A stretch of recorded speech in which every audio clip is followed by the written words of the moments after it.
Good afternoon. On the eve of the 57th March on Washington, I will speak about the recent events in Kenosha, Wisconsin, the wildfires raging across the California coast to the Rocky Mountains, the storm, which is working its way through Texas, Louisiana, and the Gulf Coast, and most of all, about who we are as a country.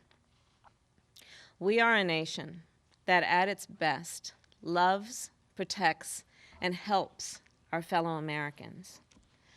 Today, we see pain, hurt, and destruction in the ashes of wildfires and the damage of Hurricane Laura.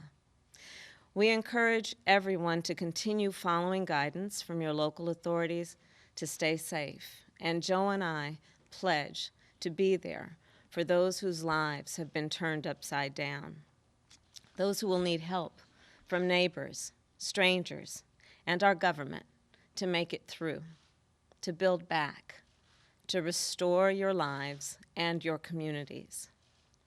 We also see pain, hurt, and destruction in the aftermath of yet another black man shot by police. Jacob Blake, shot 7 times in the back in broad daylight in front of his 3 young sons. 7 times in the back in broad daylight in front of his 3 young sons. As Vice President Biden put it, the shots fired at Mr. Blake pierced the soul of our nation. It's sickening to watch. It's all too familiar, and it must end. Thankfully, he is alive today, but he is fighting for his life, and he shouldn't have to be. My heart goes out to the Blake family as they endure an ordeal that is tragically common in our country. Joe and I spoke with them yesterday. They are an amazing group of people with extraordinary courage. Even in their pain and their grief, even as they seek justice for their son, they spoke about the need to end the violence and heal our nation. I've had conversations like this with far too many mothers and fathers, but you will see and hear no one with more courage, more character, and more moral clarity. People are rightfully angry and exhausted. And after the murders of Breonna and George and Ahmaud and so many others, it's no wonder people are taken to the streets. And I support them. We must always defend peaceful protest and peaceful protesters. We should not confuse them with those looting and committing acts of violence, including the shooter who was arrested for murder. And make no mistake, we will not let these vigilantes and extremists derail the path to justice. Here's my promise to those mothers and fathers and all who stand with them.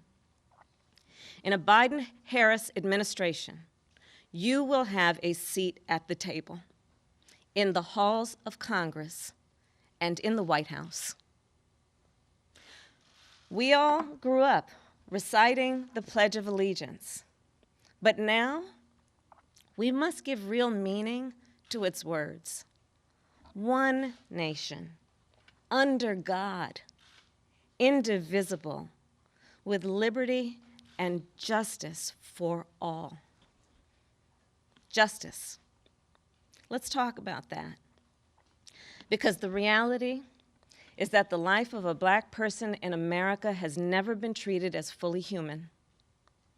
And we have yet to fulfill that promise of equal justice under law. We will only achieve that when we finally come together to pass meaningful police reform and broader criminal justice reform and acknowledge, yes, acknowledge and address systemic racism. We will only come closer to achieving that when we finally come together. We have come a long way in our country toward building a more perfect union. And the time is now, right now, to take the next step forward. And even as we experience this reckoning with racial injustice, we must also confront another crisis, the pandemic that has torn apart so many lives. The numbers that define this crisis are staggering. We cannot look the other way or allow ourselves to become numb to them. Nearly 6 million confirmed cases of the coronavirus, 180,000 lives lost, more than 50 million claims for unemployment this year alone. We need to see and we need to hear what is happening in our country. The quiet desperation that has taken over so many lives in America. The family packing into their car at 5 o'clock in the morning, hoping the local food bank still has something left when they get to the front of the line.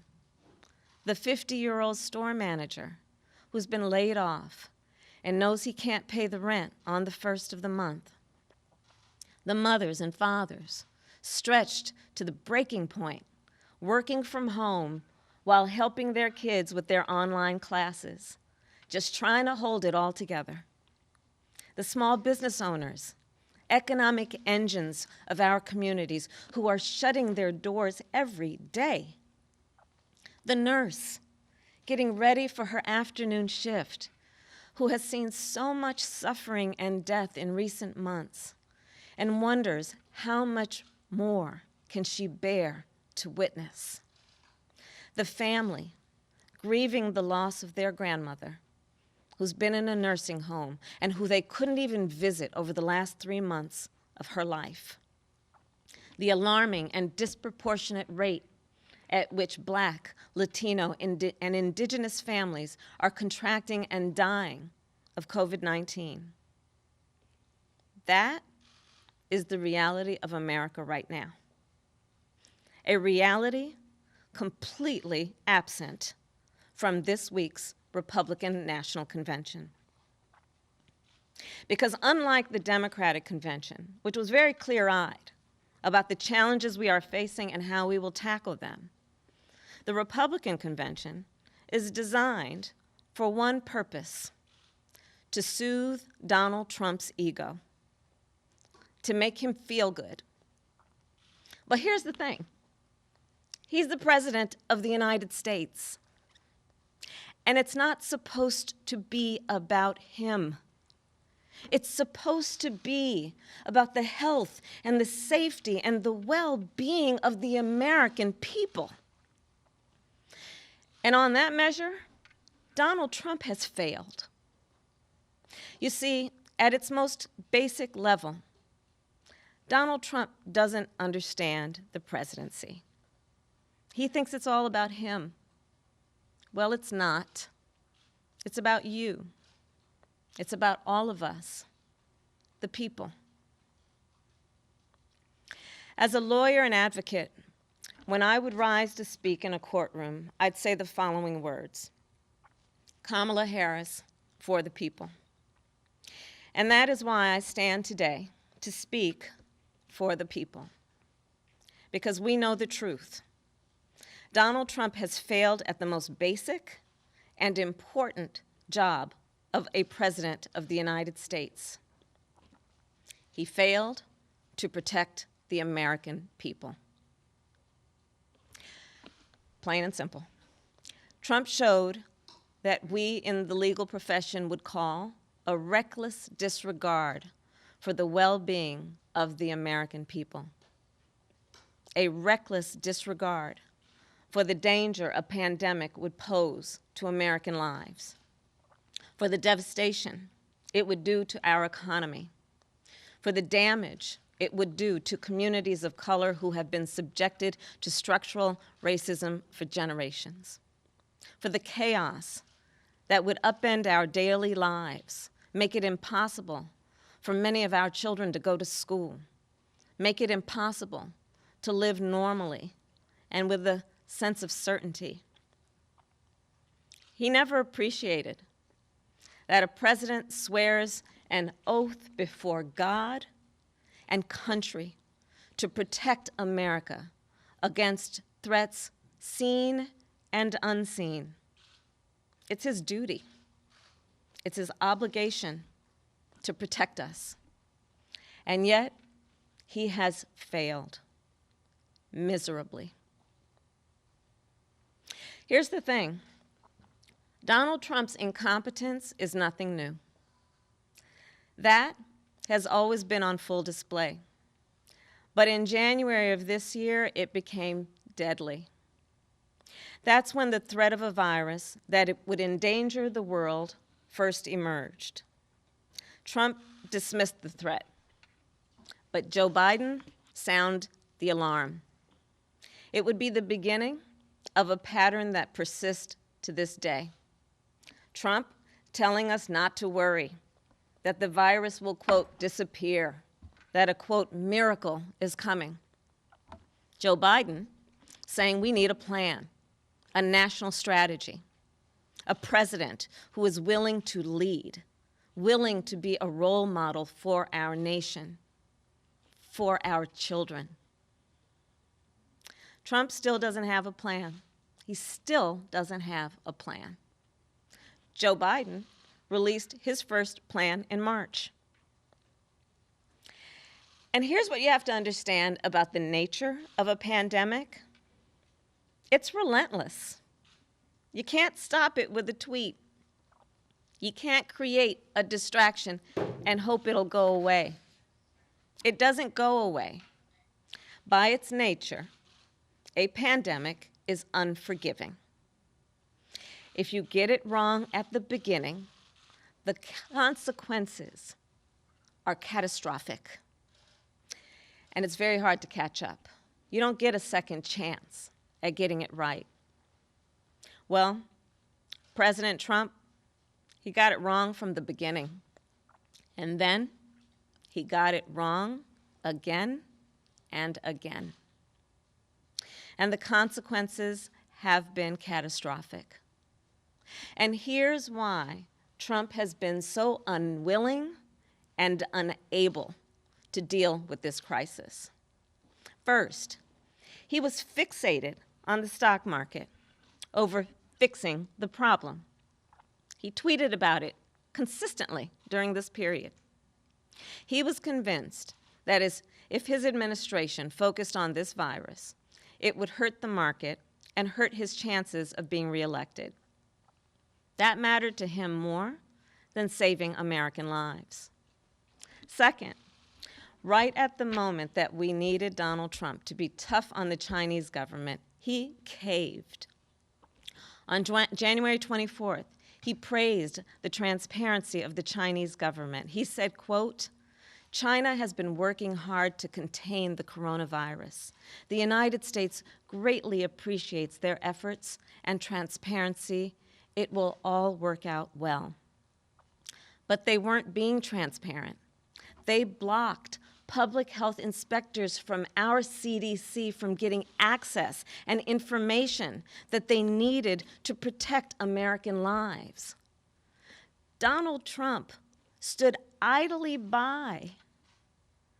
And folks, it was a deadly decision. Instead of rising to meet the most difficult moment of his presidency, Donald Trump froze. He was scared, and he was petty and vindictive. On a call with governors across the country on March 16th, he told them it wasn't his job to get personal protective equipment to frontline workers. He said, quote, respirators, ventilators, all of the equipment, try getting it yourselves, unquote. On that day, we had about 5,000 cases as a nation. Today, we have nearly 6 million. Even now, some 8 months into this crisis, Donald Trump still won't take responsibility. He still won't act. And the tragedy in all of this is it didn't have to be this bad. Just look around. It's not like this in the rest of the world. All we needed, guys, all we needed was a competent president. One who was willing to listen, willing to lead, take responsibility, have a plan, do their job. Well, Joe Biden will be that president. He's got a national strategy. He's more than ready to lead. Every month since March, as this pandemic has unfolded, Joe Biden has updated the steps he would take to save American lives. And he's done it based on what every scientist, every expert, every economist said we should be doing. As president, Joe Biden will put a plan into effect on day one. Develop and deploy rapid tests with immediate results. Make sure testing, treatments, and ultimately a vaccine reach all Americans, including communities of color who have historically been left behind. Manufacture the medical supplies and protective equipment we need. And make them right here in America, so we're never again at the mercy of China and other foreign countries to protect our own people. Joe and I will make sure our schools have all the resources they need to be open and safe and effective. Put politics aside and not silence the experts so the public gets the information they need and deserve. And put in place a nationwide mask mandate. Because in Joe's words, it's not a burden to protect each other. And he says that because the thing about Joe is he knows we're all in this together. Donald Trump says there's nothing he could have done to prevent all this death. Here's the truth. Barack Obama and Joe Biden had a program called PREDICT that tracked emerging diseases in places like China. I'm going to repeat that. The program tracked emerging diseases in places like China. Trump cut it. They detected a team and created that team in the National Security Council to global health and security, dedicating them to the work of global health and security and biodefense. Donald Trump eliminated it. They implemented standards for nursing homes to improve infection control. Donald Trump is erasing them. Before the virus hit, Trump made our country vulnerable. After it was struck, he failed to do what was necessary. As it continues, he's making it worse every day. Just this week, the Social Security Administration said a cut to Social Security, like the one Trump is proposing, would end disability benefits within 1 year and end all benefits within 3 years. So let me be as clear as possible.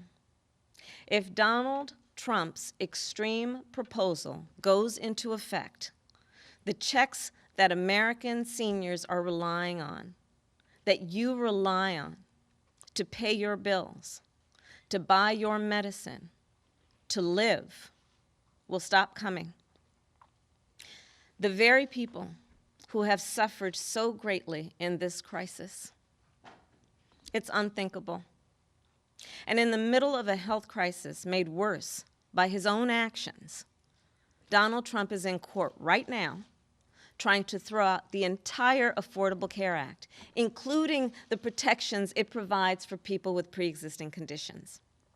So that means if you are fortunate enough to survive COVID-19, insurers could deny you coverage for treating any long-term effects.